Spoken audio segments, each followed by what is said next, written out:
자, 이번에는 표본과 모집단과 표본에 대해서 배워보도록 하겠습니다.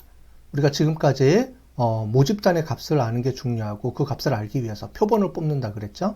그럼 어떻게 표본을 뽑고 왜 뽑아야 되는지 그런 이유에 대해서 설명을 좀 드리도록 하겠습니다. 자, 표본이란 무엇인가요? 샘플링이라고 우리가 얘기를 하죠. 그리고 왜 표본을 뽑나요? 우리 여태까지 했는데 다시 한번 정리를 해보도록 하겠습니다. 자, 우리가 관심 있는 집단은 모집단이라고 그랬고요. 영어로는 population이라고 합니다. 그리고 그 집단에서 관심 있는 값을 우리가 모수라고 했죠. 그죠? 자, 그런데 우리가 모집단의 모수를 다 조사를 못하니까 어떻게 하냐면 표본 추출을 이용해서 표본을 우리가 뽑아냅니다.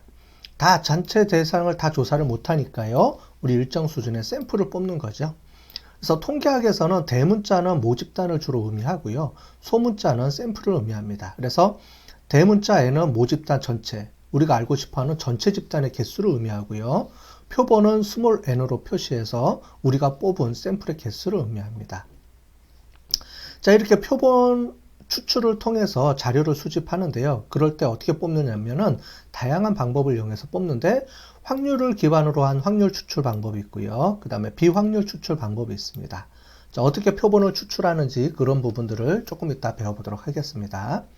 자, 이렇게 해서 뽑으면 결국은 우리가 알고 있는 거는 표본을 통해서 구한 추정치죠. 에스티메이터라고 하고요.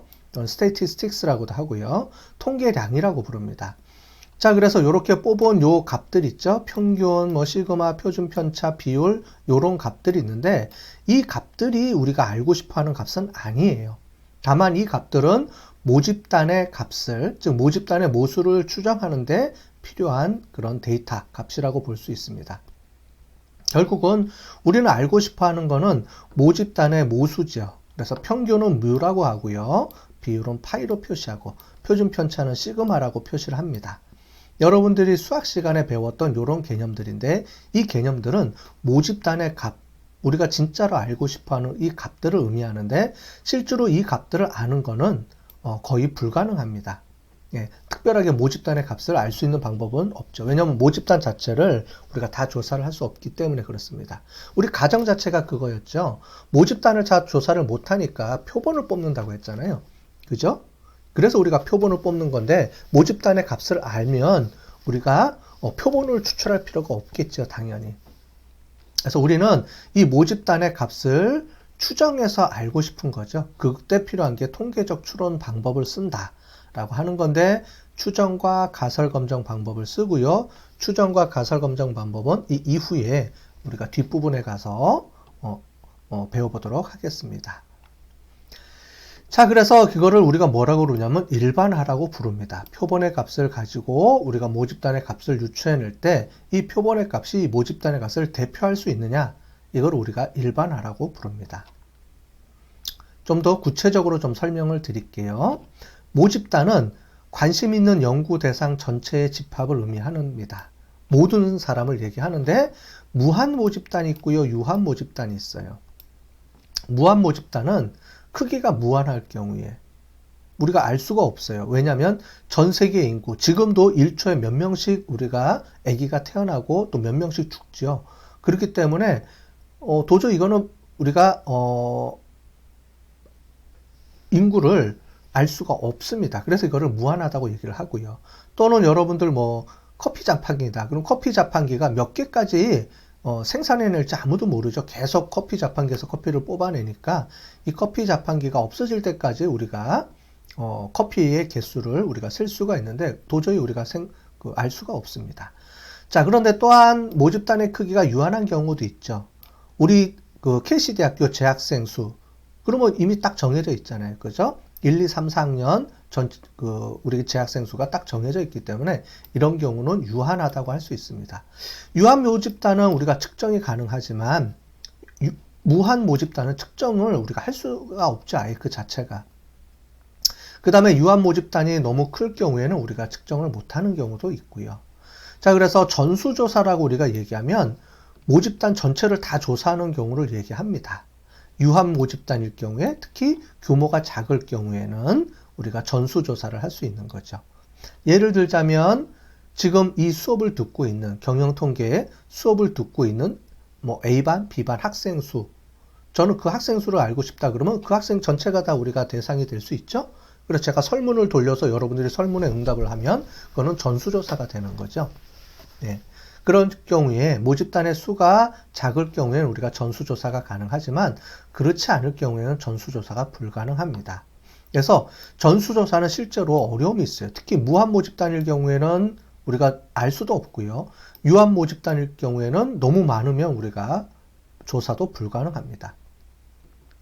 그래서 조사 불가능도 하고요. 또는 시간과 비용에 따라서 너무 많은 비용이 들기 때문에 우리가 전수조사가 어려워요. 그래서 우리가 하는 게 표본조사를 우리가 통해서 한다는 겁니다.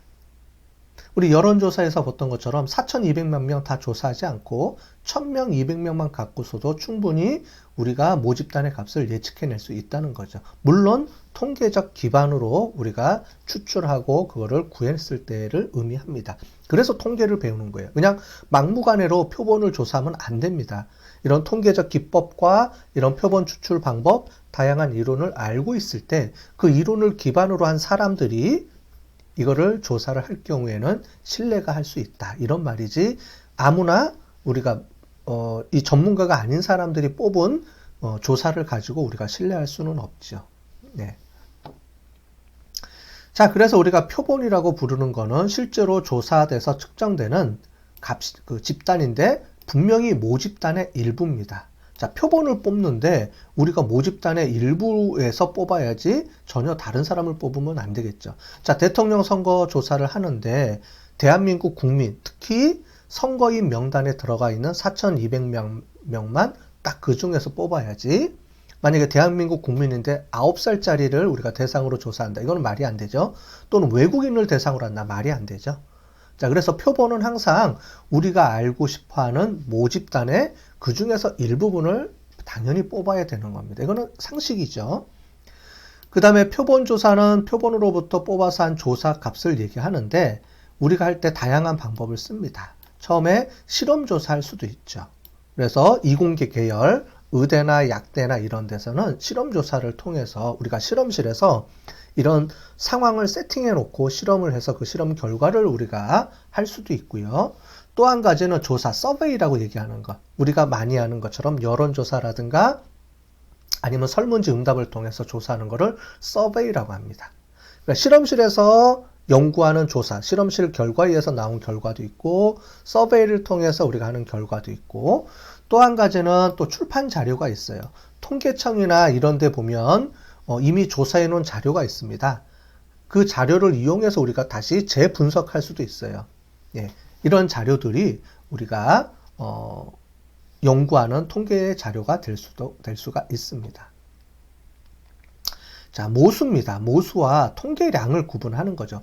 모수는 모집단에서 우리가 알고 싶어하는 진짜 값을 의미하는 거고요. 통계량은 표본에서 얻은 특성 값을 얘기합니다. 자, 우리는 모집단의 모수를 알고 싶어 하는데 알고 있는 거는 표본에서 구한 통계량만 알고 있는 거예요. 다시 한번 정리를 해드리면 우리가 알고 싶어 하는 거는 모수를 알고 싶어 하는 건데 실제로 측정돼서 알고 있는 값은 통계량입니다. 이 알고 있는 값을 이용해서 알고 싶은 값을 예측하는 게 통계학입니다. 자, 그래서 모집단의 값은 상수입니다. 라는 건데 뭐냐면 하나뿐이 없다는 거죠. 근데 표본의 값은 변수입니다. 확률 변수라고 합니다. 상수는 변하지 않는 값입니다. 왜 변하지 않느냐? 우리가 알고 있는 모집단의 값은 딱 하나의 값을 갖고 있기 때문에 변하지 않는다고 얘기를 하는 거고요. 그래서 우리는 그 값을 유추할 수 있고 유추해야만 되는 거고요. 근데 표본의 값은 확률 변수다라는 건 뭐냐면 표본을 어떻게 뽑느냐에 따라서 값이 다 바뀌기 때문에 그래요.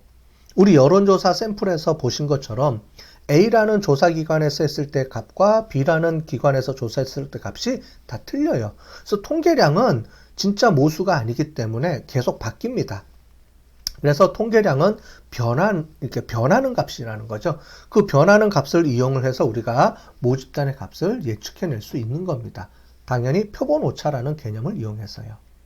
자, 그래서 모평균, 모표준편차 이런 것들을 우리가 알고 싶어하는 개념이고 요거를 우리가 찾아야 되는데 우리는 표본 평균과 표본 표준편차를 알고 있죠. 우리가 구했죠. 당연히 표본을 통해서 조사한 값을 표본 평균이고 표본 표준 편차입니다. 이 값을 이용해서 모집단의 평균과 모집단의 표준 편차를 우리가 예측하는 거죠. 네, 그래서 이 값을 이용해서 이 값을 우리가 예측하는 겁니다. 이 과정이 우리가 통계학의 과정이에요. 추리하는 과정입니다. 자, 표본 오차가 발생할 수밖에 없다는 거죠. 우리가 여태까지 배웠던 표본 오차입니다. 표본 오차는 왜 발생하는지 설명드렸죠. 모집단에서 우리가 표본을 추출해야 되기 때문에 당연히 우리가 알고 싶어하는 모집단과 표본의 값은 차이가 있죠. 그 차이만큼을 우리가 표본 오차라고 부릅니다. 이 오차 범위를 어느 정도까지 인정해 줄지를 우리가 결정하는 게 통계에서의 추론이고요. 그러한 과정에서 확률이 중요한 개념이 됩니다. 확률을 이용해서 우리가 정해줘야 되는데 95%라는 확률값을 우리가 정해줬다 그랬죠. 그래서 95%라는 확률값을 주어졌을 때 그 오차 범위의 길이를 우리가 알아내는 게 통계입니다. 자, 그런데 표본의 크기를 크게 하면 오차 범위가 감소해요. 우리가 조금 전에, 우리 이전에 바로 봤죠. 우리가 조사할 때 표본의 숫자가 증가하면 분모가 증가하기 때문에 전체적으로 오차 범위는 축소되는 겁니다. 그래서 표본의 크기를 크게 하라는 겁니다. 당연하죠. 우리가 10개 갖고 예측하는 거랑 100개 갖고 예측하는 거 볼 때 100개가 훨씬 정보량이 많죠. 그래서 표본의 숫자는 당연히 늘어나면 늘어날수록 오차 범위는 줄어들 수밖에 없는 개념입니다. 물론 수학적인 공식에 의해서도 우리가 알 수가 있고요. 이러한 표본의 오차를 허용 범위를 확률을 이용해서 구하는 거죠. 여태까지 우리가 얘기했던 앞에 사전에 우리가 샘플로 봤던 그 여론조사가 바로 이 내용이 되는 겁니다. 그래서 표본은 우리가 아무리 크게 해도 어쩔 수 없이 오차 범위를 가질 수밖에 없습니다. 왜냐하면 전수조사를 할 수 없기 때문에 일정한 부분의 오차는 존재해요. 그 오차 범위가 큰지 작든지 간에 그렇죠. 그래서 표본의 수를 늘리면 오차 범위가 작다는 의미고 표본의 크기를 크게 하면 오차 범위를 그러니까 넓어질 수밖에 없다. 그 개념이지 오차 범위는 존재합니다. 자, 그래서 우리가 통계에서 얘기하는 통계와 통계적 추론 뭐냐면 결국 우리가 실제로 알고 싶은 것은 표본의 값, 즉 통계량이 아니라는 겁니다. 그죠? 여태까지 설명했죠. 모집단의 값, 즉 모수를 알고 싶어 하는 건데 우리가 알고 있는 값은 표본의 값뿐이 알 수가 없죠. 그래서 우리는 추론이라는 방법을 이용해서 표본에서 구한 값을 이용을 해서 우리가 알고 싶어하는 모집단의 값이 이거예요 라고 얘기를 하는데 오차 범위를 이용해서 여기부터 이 정도 범위 안에 존재합니다 라고 우리가 얘기를 하는 겁니다. 자, 표본 조사의 중요성에 대해서 설명을 드리겠습니다. 우리가 이전에 제가 동영상을 보고 오라고 말씀을 드렸죠. 네, 거기서 보면 요 얘기가 나오고 이거에 대해서 요 뒤에 또 제가 또 동영상을 시청하라고 얘기할 텐데 그 뒤에 나오는 얘기인데 미리 제가 설명을 해드리겠습니다. 자, 이 표본 조사가 왜 중요하냐? 1936년에 미국 대통령 선거에 있습니다. 그래서 공화당의 랜던 후보하고 민주당의 루즈벨트 대통령 후보가 나왔는데 공화당하고 민주당을 대표해서 나왔죠. 자, 그런데 리터러리 다이제스트라는 이제 그 잡지사에서 조사를 했습니다. 조사를 했는데 조사 대상자가 무려 1000만 명이에요. 1000만 명에게 엽서를 뿌렸는데 그 중에 237만 명이 응답을 했습니다. 자, 그런데 랜던이 이길 거라고 응답이 나왔어요. 자, 그래서 1000만 명이나 응답을 했어요. 그런데 갤럽이라는 데서 조사를 했습니다. 여러분들이 알고 있는 그 갤럽입니다. 조사 대상자는 5만 명인데 그 중에서 응답자를 1500명을 추출했는데 할당 추출을 했어요. 이 할당 추출이 뭐냐면 지역구라든가 우리로 치면은 서울, 그러니까 경기, 그 다음에 수도권에 사는 사람, 그 다음에 경남, 거기에 따른 인구 비율이 틀리죠. 그렇기 때문에 그 인구 비율에 따라서 맞춰서 할당을 해서 뽑습니다. 1500명인데 예를 들자면 서울 인구가 전체 인구의 4분의 1이죠. 그러면 당연히 4분의 1만큼 서울에서 뽑아야 되는 거죠. 이런 걸 우리가 할당 추출이라고 하는데 갤럽에서는 인원수가 작지만 할당 추출이라는 기법을 이용해서 했고요. 그랬더니 루즈벨트가 당첨될 거라고 했어요. 자, 그런데 최종 결과가 뭐 어떻게 나왔냐면 결국 루즈벨트가 대통령이 당첨이 됐습니다. 자, 왜 이렇게 나올까? 1000만 명이라는 사람 중에서 237만 명을 대상으로 조사한 결과가 오히려 틀리고 1500명을 조사한 결과가 오히려 더 맞다는 거죠. 자, 그 이유를 조사해 봤더니 결국 이거였었어요. 이 조사 대상자가 237만 명인데 그 중에서 구독자가 이 다이제스트를 구독하는 사람 또는 전화를 갖고 자동차를 보유하고 있는 사람들은 어느 정도 부유층이에요. 당연히 부유층은 공화당을 지지하는 사람들이에요. 그러다 보니까 편향이 됐다는 거죠. 당연히 공화당을 지지하는 사람들을 많이 뽑았더니 결국은 공화당에 찍겠다는 응답자 수가 당연히 많을 수밖에 없는 거죠. 근데 실제로는 민주당은 좀 가난한 사람들, 이런 사람들의 정책들을 폈기 때문에 민주당은 그나마 보편적으로 좀 가난한 사람들을 대상으로 해서 조사가 안 됐기 때문에 민주당의 수치가 낮게 나온 거죠. 그런데 갤럽은 전체적으로 그런 비율들을 잘 조정해서 추출했더니 결국은 이게 더 정확하게 나왔더라. 우리가 한 1500명 정도만 조사했는데도 이렇게 결과가 나왔다는 겁니다. 자, 이런 개념들이 결국은 통계학에서 얘기하는 다양한 그 기법들이 있어요. 그런 기법들을 어떻게 잘 활용하느냐 이거죠. 결국은 이런 것들이 결국은 전문가가 중요하다는 겁니다. 이 전문가들이 이런 것들을 어떻게 잘 관리하고 하느냐에 따라서 결과값들이 많이 바뀌어질 수 있다는 거예요. 물론 꼭 이것만은 아니에요. 이제 그 뒤에 다양한 선거의 결과가 틀려지는 내용들이 딱 나옵니다. 이제 선거를 하면은 이제 이런 조사기관들이 우리가 왜 틀렸는지 이런 것들을 조사하게 돼요. 꼭 이런 것만 있는 게 아니고요. 요즘은 어떤 특징을 갖고 있냐면 좀 샤이한 사람들이 있어요. 샤이하다는 얘기는 영어로 이제 샤이하다는 얘기인데 자기 감정을 잘 드러내지 못하는 사람들. 여러분들 전화가 와가지고 누구 투표할 거예요? 그러면 정확하게 떳떳하게 얘기하는 사람이 있는 반면 약간 진보적인 성향 또는 어그레시브한 성향이 있는 사람이 있는 반면에 조금 약간은 보수적인 사람이 있죠. 성향 자체가. 그거에 따라서도 이런 조사 결과가 조금 바뀌기도 해요. 그래서 요즘은 그런 것들도 잘 하기 위해서 전화를 할 때 직접 사람이 전화하는 방법도 쓰지만 자동응답기를 해서 합니다. 사람이 전화하면은 약간 조금 거부감이 있는 사람들도 자동응답기로 하면은 또 자기가 마음의 속내음을 정확하게 전달을 하는 그런 분포를 보인다고 해요. 그러니까 이런 것들도 적당하게 섞는 이런 다양한 방법들을 이용해서 조사를 하게 됩니다. 자, 우리가 표본 추출 조사라는 방법을 확률 추출 방법과 비확률 추출 방법이 있어요. 간단하게 설명드리면 확률 추출 방법은 모집단에 속해 있는 그 비율을 이용을 해서 추출 확률이 똑같게 주어지는 추출법을 쓰는 겁니다. 표본 추출 틀이 존재한다는 거예요. 표본 추출 틀 이런 얘기는 뒤에 가서 좀 설명을 드리겠습니다. 단순 확률 추출 방법에서 샘플, 랜덤 샘플링이라고 우리가 하죠.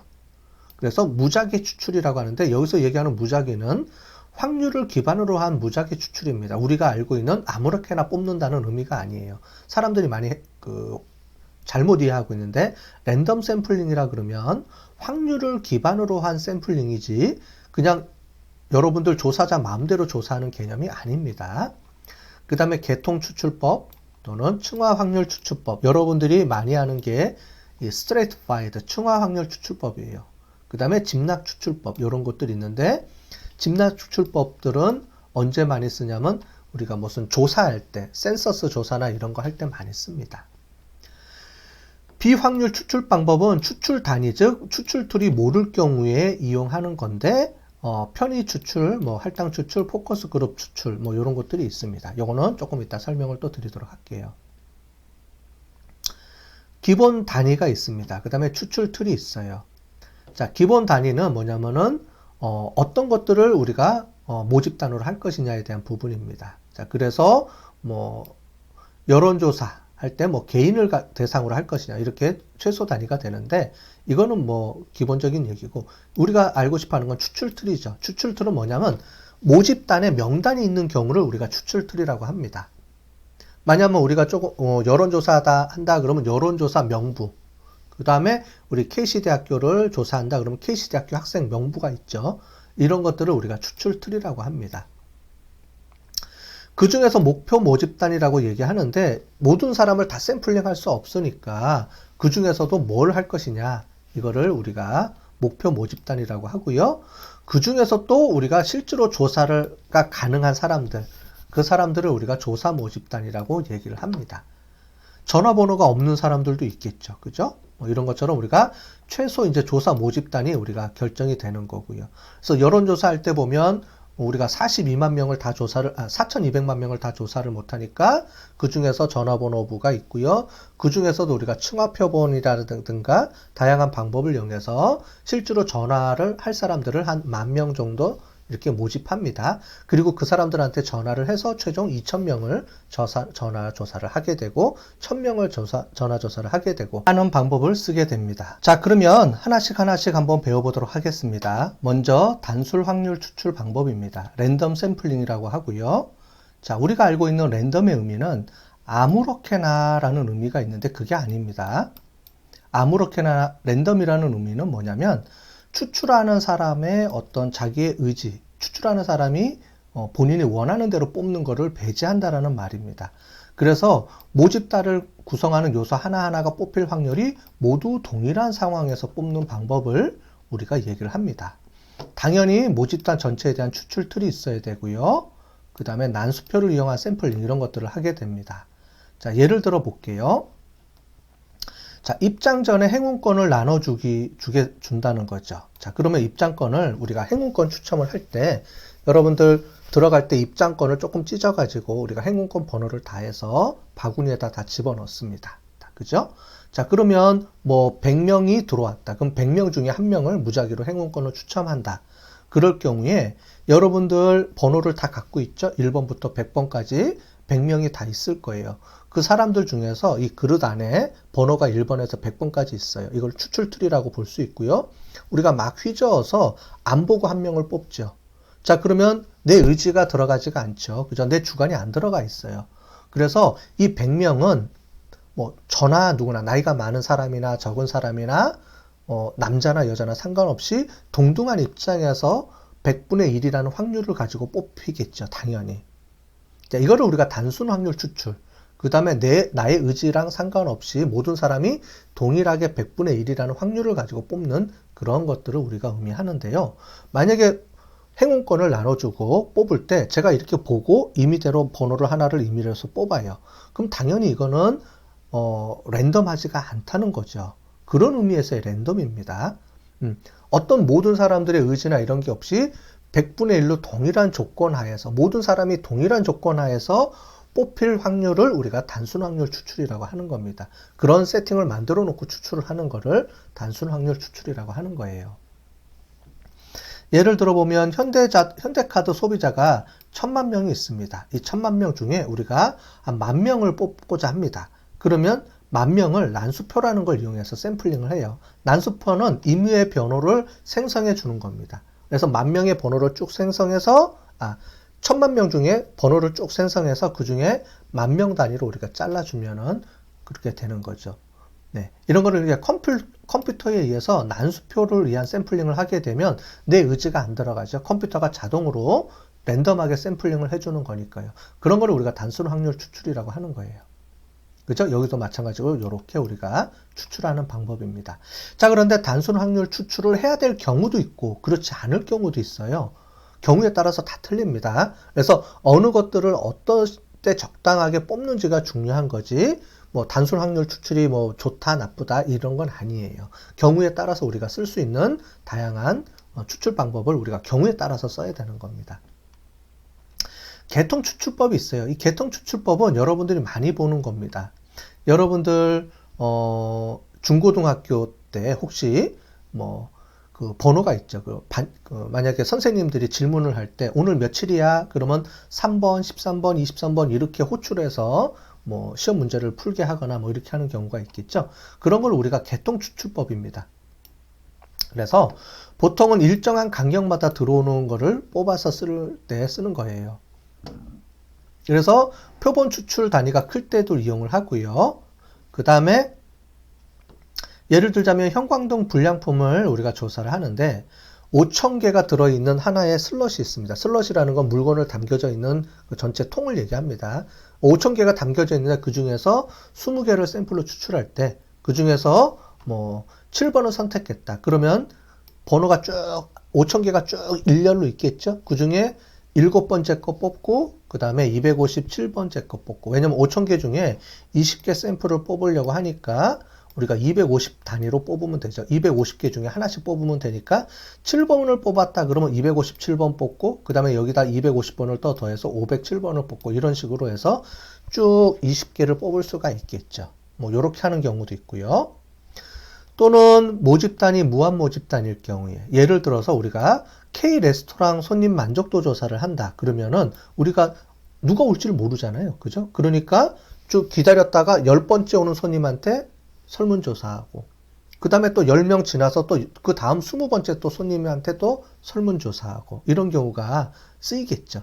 그래서 앞에 조금 전에 봤던 단술 확률 추출 방법을 쓸 수 없을 때 이런 개통 추출법도 많이 이용을 하고요.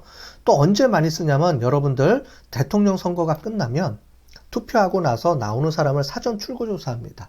그럴 때 임의대로 조사하는 게 아니고요. 그 중에서 몇 번째 사람을 우리가 고르게 돼 있어요. 이런 식으로 해서 골라서 뽑아서 우리가 샘플링을 합니다. 물론 뽑을 때도 그 남자, 여자, 그 다음에 이런 비율을 맞춰서 할당량을 채우는 거예요. 무슨 얘기냐면 할당량을 채우는데 보고 임의대로 할당량을 채우는 게 아니고 샘플 조사에서 사전 조사에서 나오는 사람들을 대상으로 해서 5번째, 뭐 15번째, 25번째 사람을 뽑아서 우리가 할당량이 있어요. 남자는 몇 명 뽑아야 되고 수도권은 몇 명 뽑아야 되고 이런 비율이 다 있거든요. 그 비율이 찰 때까지 그렇게 개통추출법을 이용해서 뽑아서 샘플링을 하는 겁니다. 자, 층화표본 추출이에요. 층화표본 추출이 우리가 여론조사할 때 가장 많이 쓰는 방법입니다. 자, 그래서 여러 개의 층으로 분할을 해서 모집단의 구조를 우리가 알고 있어야 돼요. 그래서 모집단의 구조를 알고 있어요. 그래서 서울에 전체 인구가 몇 명 있고 투표하는 사람이 서울에는 몇 명 있고 또는 강서구 이렇게 우리가 볼 수도 있고요. 뭐 대통령 선거는 워낙 전국으로 따지니까 서울, 수도권, 뭐 경기도 뭐 이렇게 우리가 구분을 해서 그 인구 비율을 따집니다. 예, 그래서 뭐 전라도, 경상도 이렇게 따지고요. 만약에 지방선거다 그러면 서울시다 그러면 서울시 중에서도 구로 이렇게 나눠서 또 뽑을 수도 있겠죠. 그거는 케이스 바이 케이스라서 어떻게 뽑는지는 그 경우에 따라서 틀립니다. 어쨌든 그렇게 뽑고 성별로도 뽑고 연령대별로도 층화를 나눠가지고 그 인원수만큼 뽑게 돼 있어요. 그럼 뽑다 보면은 그렇지 않게 되는 경우도 있죠. 더 많이 뽑거나 적게 뽑을 수도 있겠죠. 그럴 경우에는 설계 가중치라는 걸 이용해서 거기에 가중치를 줘서 점수를 할당해 줍니다. 이 설계 가중치는 요 다음에 우리가 배울 내용이 설계 가중치에 대한 내용이에요. 자, 그래서 이렇게 뽑습니다. 비율에 따라서. 자, 그래서 뭐 이렇게 KC대학교 학생들의 주당 평균 학습 시간을 계산하기 위해서 뽑는다. 그러면 단과대학별로, 학년별로, 성별 등을 고려해서 거기에 맞춰서 이제 뽑아주게 되는 거죠. 자, 그렇게 해서 연계를 하고요. 나중에 이렇게 뽑을 때 뒤에 설계 가중치 값을 이용을 해서 이 인구만큼 곱하기를 해주게 됩니다. 만약에 경영학과 1학년 남자 1명은 몇 명을 우리가 그 대변을 하는 거냐, 뭐 이런 것들을 계산해 주는 거예요. 이건 뒤에 가서 설명을 또 드릴게요. 자, 집락 추출법입니다. 집락 추출법은 우리가 인구 센서스 조사라든가 아니면 국가에서 통계치를 측정할 때 워낙 지방에 있는 사람들을 다 조사하기가 어려우니까요. 그 중에서 특정한 구를 대상으로 해서 뽑습니다.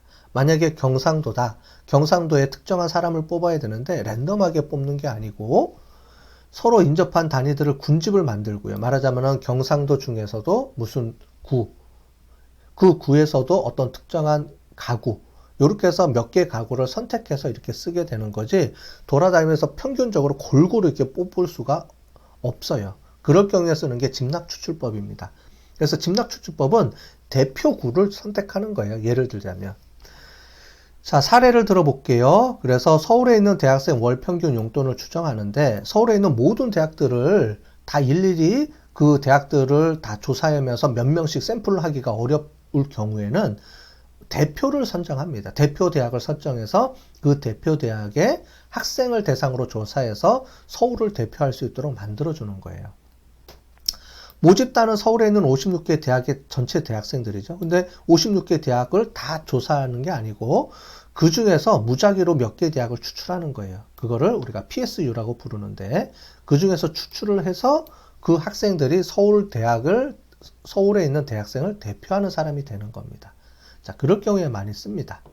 보통 우리가 그 통계청에서 조사할 때 쓰는 기법들이 요거를 많이 써요. 지방을 조사하거나 지방의 이제 가구 수, 가구의 어떤 패턴이라든가 이런 거를 분석할 때 일일이 모든 구를 다 조사할 수가 없기 때문에 이렇게 집락 추출법을 이용해서 대표들을 설정해서 우리가 조사를 하는 겁니다.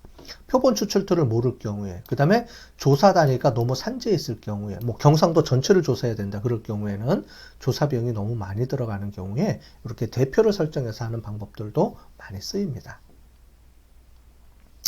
자, 편의 추출, 비확률 추출 방법입니다. 요거는 어떤 확률의 어떤 분포나 이런 거를 따지고 뽑는 게 아니고 그런 거를 모를 때, 추출 틀도 없고 모를 경우에 사용하는 방법이에요. 편의 추출 방법이다. 그러면은 모집단을 모를 경우에 우리가 뽑을 수밖에 없죠. 그죠?